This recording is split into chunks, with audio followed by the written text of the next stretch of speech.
If you're looking to get started creating using AI agents to help you code, help your designs come to life, and you want to be a better creator, this is the right video. Everything here is free, including the AI agents that will empower you to do just about anything. It all starts by creating a GitHub account. That way you can connect through Visual Studio to GitHub, to Vercel, and make this smooth workflow that you can iterate on. Let's just dive right in.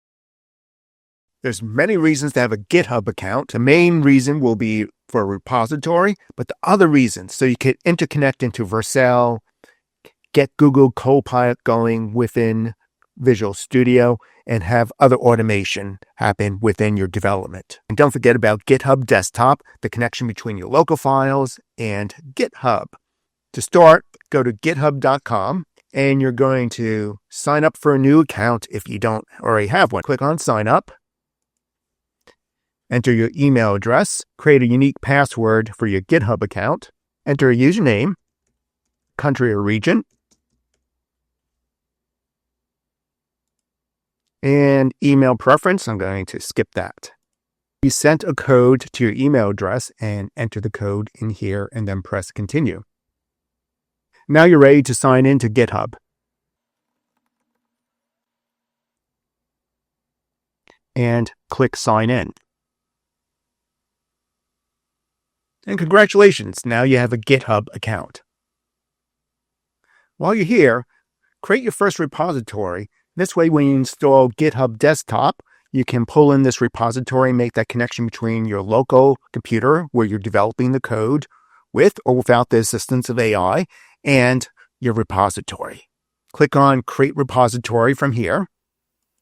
Give your repository name. You can have many different repositories, or you could go monolithic on the way you create. Let's pretend you can have many different repositories. We'll just call this one Getting Started. To make it a little clearer, maybe you want to use underscores.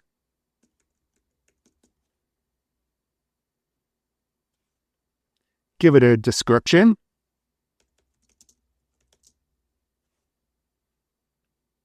And choose the visibility. Let's hide our stuff. You can add a README. We could skip that. Git ignore. We could deal with this in GitHub Desktop. What files not to bring into your repository, such as those annoying little thumbnail system files that aren't necessary for your projects, for your code, for your experiences to run, along with folders you might want to exclude in the future, especially if you're doing Next or React development. Click on Create Repository. Here's your URL to your repository. That's the name you just gave it. You go right here, have an overview of your repositories. There's your Getting Started one again. That's private. We go back here. Click on Repositories. You can see this one as well. So those are the ways to navigate into your repositories. This is the place of your files that in GitHub Online that you could retrieve from any computer as long as you sign in. If you need a new repository after this one, click on New. First, click here.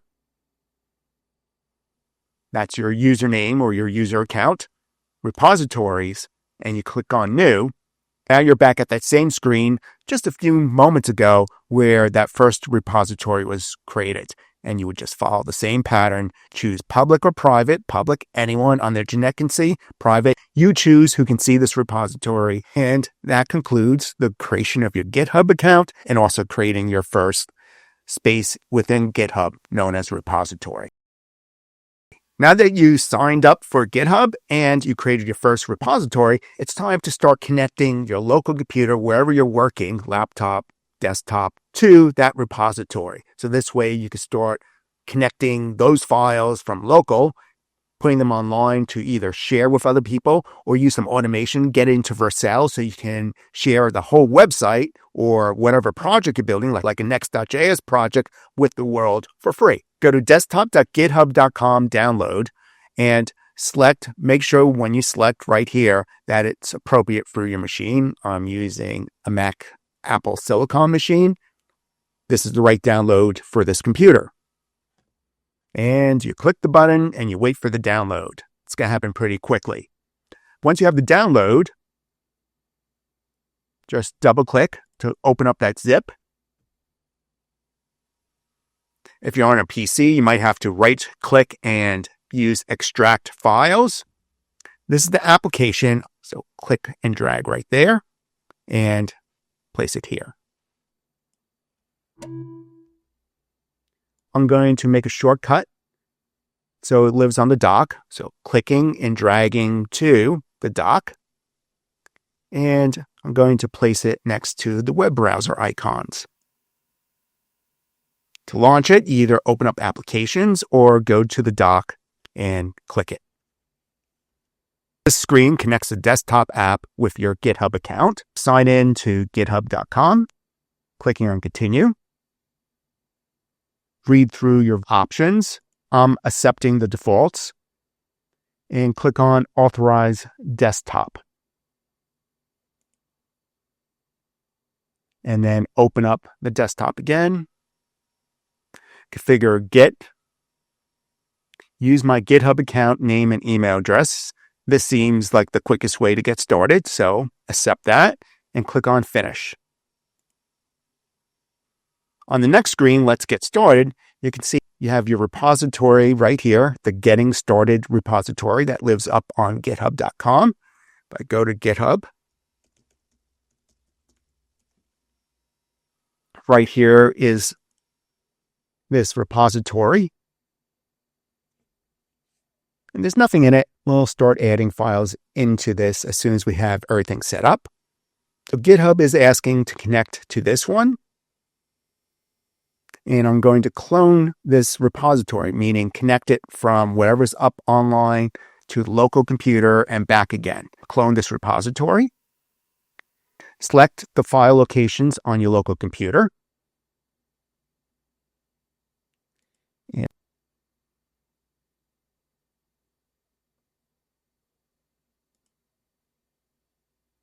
let me expand. It's going to live in the documents. I'm going to make a new folder for it. For this, I'm going to call the folder Project. Actually, let me rename that one Projects, since there will be more than one project coming up. Within there, I'm going to make a new folder and call it GitHub. So everything from GitHub will live within the GitHub folder. You can choose whatever you want for your naming convention, the nesting of all this. Click on Select. So now everything from GitHub, this repository, will be cloned into the Documents Projects GitHub folder and click on Clone. It happened very quickly since there's not much there. If I go to that folder in my Documents, Projects, GitHub, this is the same empty folder structure that is online in GitHub. We'll create some content for this and we'll push it up to the repository, and then that conduit going back and forth between local and GitHub and local will exist. To do this, we'll need an editor, an IDE, Integrated Development Environment. We're going to use Visual Studio Code for that. Time to get an editor. This way you can develop code, open up different GitHubs and see how they work, and also use AI assistants to go beyond vibe coding just as an assistant to help you code better, understand what's going on, or to really leap forward and create things that then you can sculpt using AI assistants. Do a search for download Visual Studio Code, and you'll end up at code.visualstudio.com/download. Select the download that fits your operating system, like Windows 10 and 11. Under Mac, you can choose the Mac installer. I do want the one for Apple Silicon. This way, it's designed for the processor. So here we go with ARM64. Opening up this by either double-clicking on a Mac or right-click extract on a PC, depends upon how you have your operating system set up. Once it unpacks, you could copy that to the Applications folder, which is here. Drag it here. I'm going to drag this to the dock as a shortcut right there. Now click to open. Click on Open.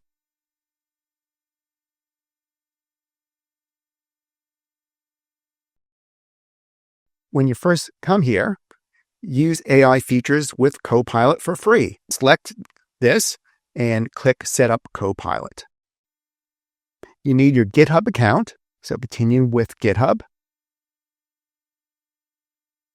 Sign in, click on Continue. Click Authorize Visual Studio Code. And open Visual Studio Code. Click on Allow. And Copilot's off on this side as default. You can find it under here as well. Open Chat. Another video on using Copilot, a little more deeper, and also installing Klein. And by doing so, you'll have access to more models. And you could go between Klein, Copilot, and then select the different models. Right down here, when I say different models, when you're using Copilot, it's drawing upon these models such as the ChatGPT 4.0 model, 4.1 model, Gemini, Flash, and Claude Sonnet 3.5. If you have a premium plan or an educational plan, you might have access to other models. And we'll cover that part 2 under another video. Either select Claude Sonnet 3.5 or go with GPT 4.1. So now that you have Copilot, the next step is adding a few more features before we create our first file, and then after testing it locally, upload the code to GitHub. And from there, we'll expand this by connecting this into Vercel, so this way it can be viewed online, to preview web pages. And to see how to add extensions to Visual Studio, click here, Extensions. And so far, extensions that you have are listed right here. Let me drag this window down. We have GitHub Copilot and GitHub Copilot Chat. So all this here. I want to be able to preview files locally without setting up a server. I'm going to type in live server. I'm going to select this one and click on install. I'm selecting Trust Publisher and Install. Always good to do research on a publisher before you install it. I've been using this for a year or two, so I'm okay with it. This will allow you to preview HTML locally. It's very important when you're creating. With that set up, it's time to create your first project. To do this, let me close this. I'm clicking here, or I could have went under File, Open Folder, which gets me here. And the folder I'm going to open is my local GitHub repository. So under Documents, Projects, GitHub, Getting Started, nothing's in there. Clicking on Open. And allow. And yes, trust this author. And I'll click on this again. Get not found, install it, and configure it with this path. I'm actually not going to install it now. I have a separate video on installing it just to show you can use Visual Studio without having to install Git. It's time to create the first file. And to do that, go to File, and I'm going to start with a new text file. I'm going to go back under File, Save As, and I'm going to call it index.html, which is the typical root of a website. Right now, let's just do a basic project of index.html to make sure all of our setups, all of our connections are working, and also see how AI can assist us building this page. I could start typing like document in the HTML structure, and you can see I have coding assistance. Whenever this happens, I could just press Tab. It's going to give me more suggestions. So I press Enter, and here's the header information, /head, so another tab. And of course, the next section is the body tag. You do need a closing in the body tag.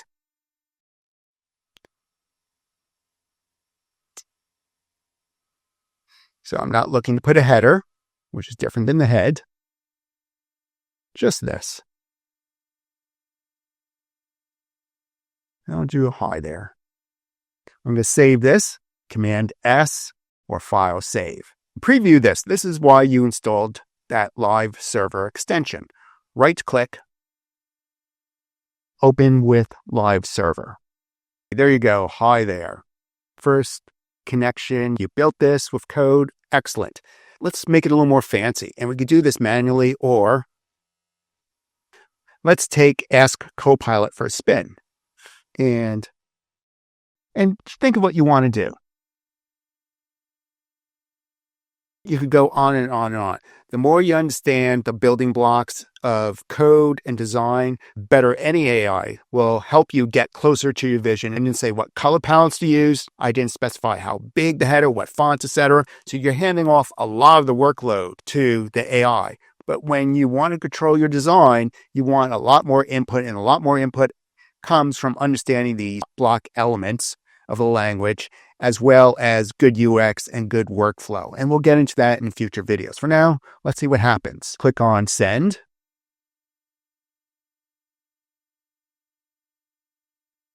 There's automated ways to do this where it'll edit the live code here.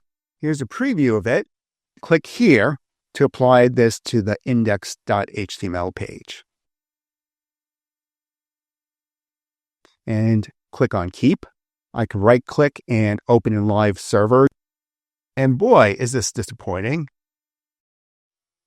It's where the CSS. There's a basic structure here and it's more advanced than my high. I'm missing the CSS for this. So let me add in a little more context. Create the CSS using a modern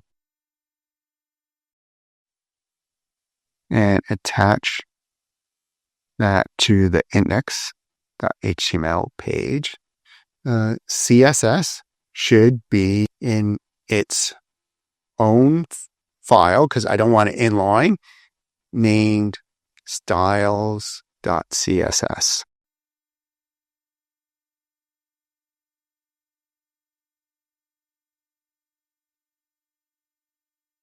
Here it is, creating all that stylization, creating a new file after I clicked here.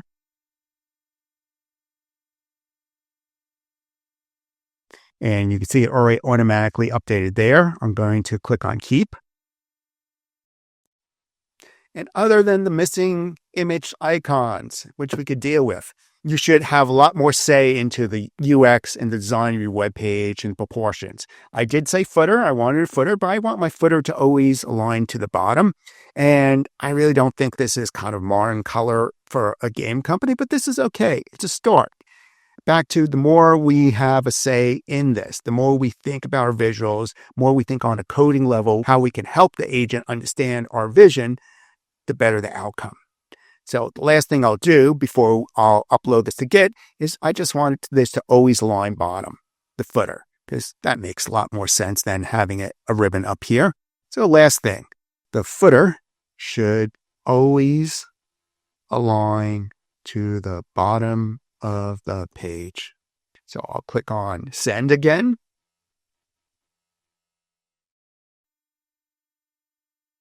And apply.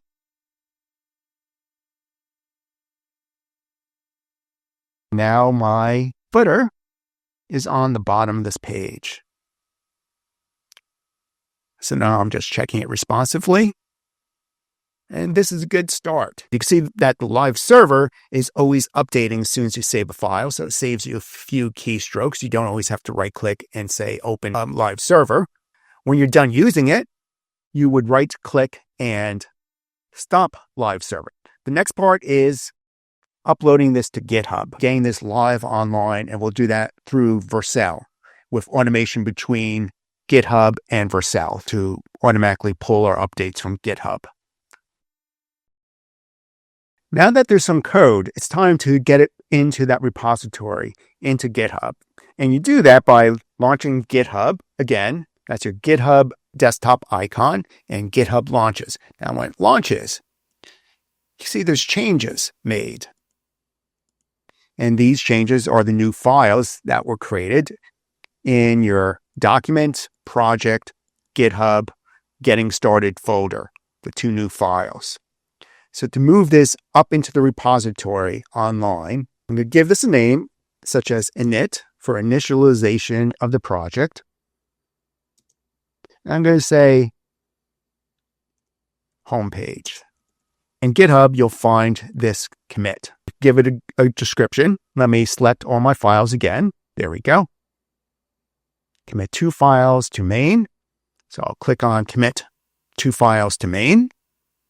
And then I'll publish this branch. And right now I'm in my current branch, no features. I'm just starting out. Later on, you can make branches off of this main to update features, to try things out before merging into your main project. For now, just publish the branch. Let's take a look at it on GitHub. So click this button to launch. And you can see that now up in GitHub is the index.html file and styles within this project right here. So that completes the loop of creating a repository up on GitHub, adding some files to it, and pushing the new content back up to GitHub. So now we either can work on it some more locally or automate this, connect it to Vercel, so this way every time there's an update, we can actually view this web page out online. Once you created your local project and you got it to GitHub, maybe you want to share it with the world as you develop it, or in the end, you want to share it out online as an app. To do this, go to vercel.com, and we're going to create some automation between our GitHub, making a connection between GitHub and Vercel. You're going to sign up.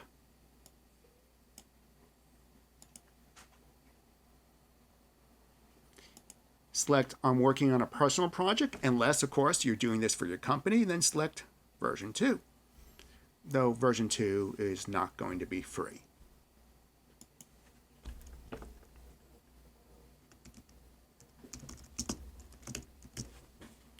Click on continue.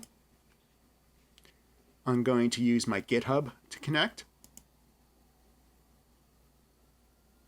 Vercel wants permission, such as verify your GitHub identity, know which resources you can access, act on your behalf for that automation.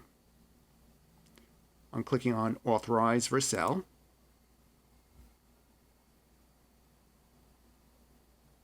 Type in a phone number to be texted a code to continue.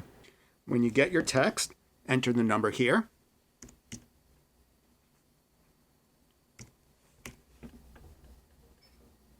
And now you're connected to Vercel. Your goal is to connect to that project you just made. Right now it doesn't know much about your repository, so click on Install. And you can select how Vercel interacts with everything in your GitHub. Maybe you only want a few selected repositories to be connected into Vercel. For this demo, I'm going to use all my repositories. Click on Install. Once you did that, now you can see that your username is here and your repository is right here. I'm going to click on Import. And this is where you're going to create your app. Since you're not using any special frameworks to start out with, you can leave it as Other. If you want to check out what frameworks to connect to it, Other is good for this plain HTML page. However, if you're developing an Angular, Create React app, which is just React, or scrolling on down, Next.js, you should select the framework Vercel needs to know that to build your files to make sure the app runs. Selecting Other for Next.js just won't work out. But that's okay. Later on, you could reselect your framework and redeploy the project. What is the root directory? And this is correct for what we created, this non-monolithic design. There's no other subdirectories within here. Depending upon where you're working or how you like to organize things, you can have one Git repository, have many sub-repositories in it, and that's called monolithic. Here, we're going to work each Git repository is its own entity. Nothing to select here. I click continue or cancel, just cancel. So this is go to the root. Your next step is to click on deploy. And now you wait. After a successful deploy, you'll see a preview and it's ready to be viewed on the web. Press continue to the dashboard. Here's the URL. I'm going to right click and open a new tab. And now this is the link that anyone can see your app out there online, what you created locally out online. The same workflow would be true for Next.js, React, and other frameworks as well. If you want a real domain or a subdomain connected to this, it's no big deal. It would be linking a domain to this project or a subdomain CNAME pointing to this project. You go back, let's just explore Vercel a little bit more. I'm going to click here for the projects. This is our only project. If you want a new project, because now you had yet another Git repository that you want to host, because a new experiment, something you're doing for a client, and you want to share it out online, you create a new project and follow the same steps for connecting it. This is going to show the simplest way to install Git on a Mac. Besides using a CLI command line interface, some applications like Visual Studio nag you to have it installed. To open up the terminal, click up here, and in search, just type in terminal.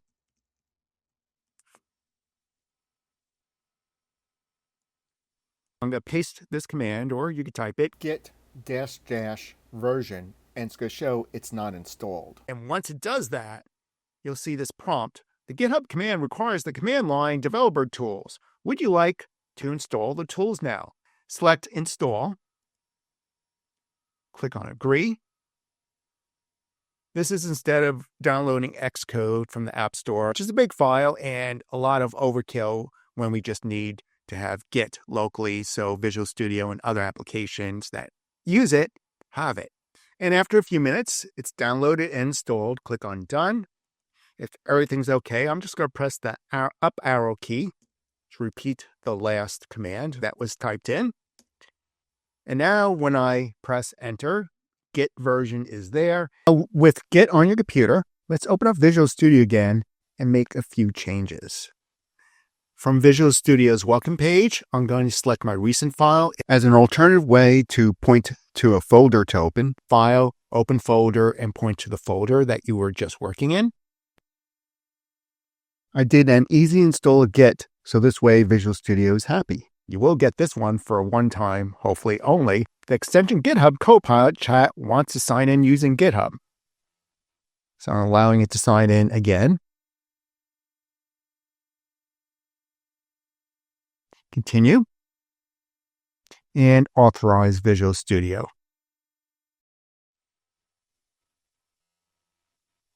I'm closing this page. Let me open up my windows a little more. Right-click and select Open with Live Server to take a look at the web page. And this is what was created in the early part of the video showing the full workflow. What if you want to change the color, start changing up the layout? The last time we were using Copilot, it was in this mode, Ask, and that meant every time it did changes, we would have to click this button to apply those changes to create the style.css and connect it to index.html. As you get deeper and deeper into automation of things, you might want to let Copilot do things on its own with every once in a while clicking a button to allow it to continue the process. So click here and switch to agent mode. And I just want a simple task. Let's say make it a brighter color scheme. Make the page have a brighter color scheme. If I just ended there, then we're going to allow the AI to pick out the colors. We can start writing colors, include light green. Or you could give it stronger art direction. You could switch models. So right here, I'll use Claude Sonnet 3.5 and click on Send. Enable Claude Sonnet 3.5 for all clients. I'm going to click on Enable.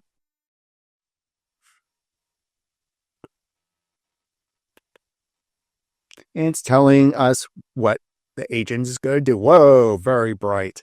But you get the point. It automatically is making the changes.